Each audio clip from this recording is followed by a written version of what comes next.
কোটা সংস্কার আন্দোলনের শিক্ষার্থীদের উপর হামলা চালিয়েছেন ছাত্রলীগের নেতাকর্মীরা। হামলায় আন্দোলনকারী শিক্ষার্থীদের অনেকে মারধরের শিকার হয়েছেন। আক্রান্ত শিক্ষার্থীদের মধ্যে ছাত্রীরাও রয়েছেন। 15 জুলাই টিএসসিতে কোটা সংস্কার আন্দোলনে যুক্ত শিক্ষার্থীরা সমাবেশ করেন। বেলা ৩টার দিকে বিজয় একাত্তর হলের সামনে শুরু হয় সংঘর্ষ। আন্দোলনকারীদের একটি দল বিজয় একাত্তর হলে প্রবেশ করতে গেলে তাদের বাধা দেওয়া হয়। এ নিয়ে ছাত্রলীগের নেতাকর্মীদের সঙ্গে তাদের সংঘর্ষ শুরু হয়।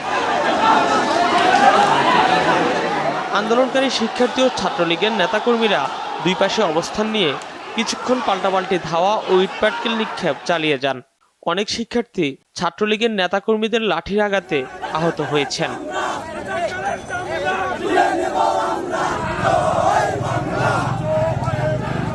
No!